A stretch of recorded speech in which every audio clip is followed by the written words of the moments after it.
ఓం శ్రీ మహాగణాధిపతే నమ. ఓం శ్రీ సాయి సద్గురుభ్యో నమ. ఓం శ్రీ సరస్వత్యే నమ. బాయిజాబాయి యొక్క ఎనలేని సేవ. బాబా షిరిడీకి వచ్చిన కొత్తల్లో, అనగా రెండవసారి వచ్చిన తర్వాత, మొట్టమొదట 16 ఏళ్ల బాలకుడిగా ఆ వేప చెట్టు కింద పిలుస్తాడు కదా, స్వయంభూ. ఇవన్నీ సచరిత్రలో వేసింది. దాని ద్వారా మనకు అన్ని ఈ విషయాలు తెలిసినవే. తర్వాత అదృశ్యం అయిపోయి రెండోసారి చాంద్ పాటిల్ గారి యొక్క పెళ్లి బృందంతో షిరిడీకి వచ్చి అక్కడ స్థిరవాసి అయిపోయాడు శారీరకముగా.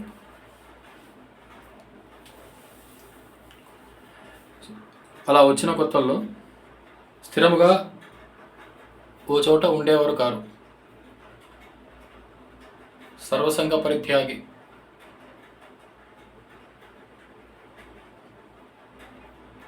ఏదో లోయల పక్కన, ఎక్కడో అడవుల పక్కన, లేకపోతే ఆ ద్వారకామాయిలను, అప్పట్లో ద్వారకామాయి ఒక శిథిలమైపోయిన మసూది,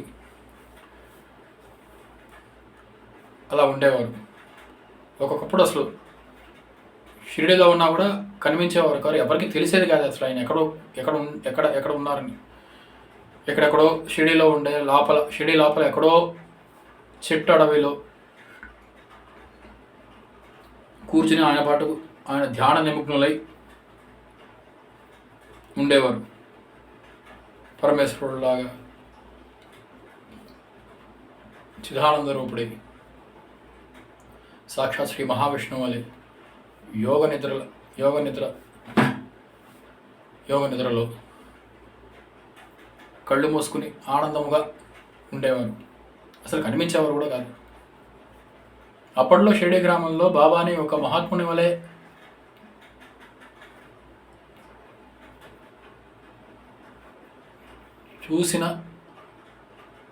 చూసిన వాళ్ళు కొద్దిమంది, అసలు పరబ్రహ్మస్వరూపుడు అని గ్రహించిన వాళ్ళు కొంతమంది. ఇలా గ్రహించిన వాళ్ళలో మన శ్యామ గారు, మహాసపతి గారు, ఇలా అప్పట్లో లక్ష్మీబాయి గారు, ఇలా కొంతమంది ఉండేవారు. వాళ్ళల్లో బాయిజాబాయి అనే ఒక ఆవిడ కూడా బాబాను తన గృహదేవతగా భావించి, తన ఇలవేల్పుగా భావించి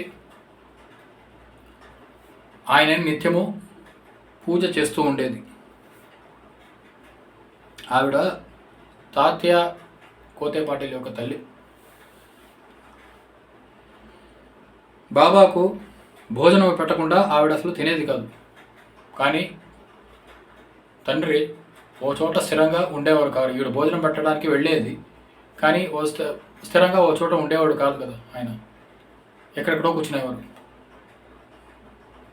కానీ ఆవిడ పట్టు వదలని విక్రమార్కుడు వలె బాబాను వెతికి పట్టుకుని బాబాకు అన్నం పెట్టేది. అన్నం పెట్టి దాని తర్వాతే ఆవిడ తినేది. ఆవిడతో ఎప్పుడు ఆవిడ కొడుకు తాతయ్య కూడా ఉండేవాడు. ఈవిడ బాబా గారిని తమ్ముడు అని పిలిచేది. మన సచరిత్రలో ఇవన్నీ తెలుసుకున్న విషయాలే. కనుక తాతయ్య మామ అని పిలిచేవాడు బాబాని. ఆ బంధం, ఆ భక్తి బంధం, ఆ భక్తి భావం అటుండేది, అంత గొప్పది. ఎక్కడున్నా వెతికి పట్టుకునేది. అడవుల్లో ఉన్నా, కొండల్లో ఉన్నా ఈవిడ అసలు చాలా భక్తితో వెళ్ళి బాబాను దర్శించుకుని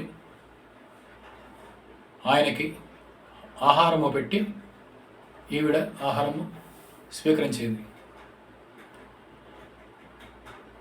ఈ కథ వినేటప్పుడు ఈవిడ వెతుకుతూ బాబాను వెతుకుతూ వెళుతోంది అనే ఒక అనే పదాలు చదివేటప్పుడు ఒక పాట జ్ఞాపకం వస్తుంది. ఏ చోటగాంచినా నీ ఉందు వందురి, ఏమిటో నీ మాయా తెలియకున్నామయ్యా. నీ అడవి దారిలో సేయుత నీరవా,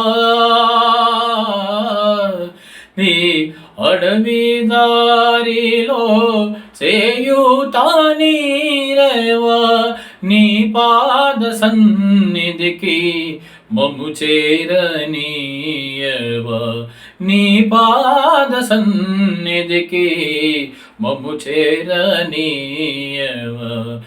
ఏడు కొండల స్వామి ఎక్కడున్నావయ్యా, ఎన్ని మెట్లెక్కినా కానరావేవయ్యా.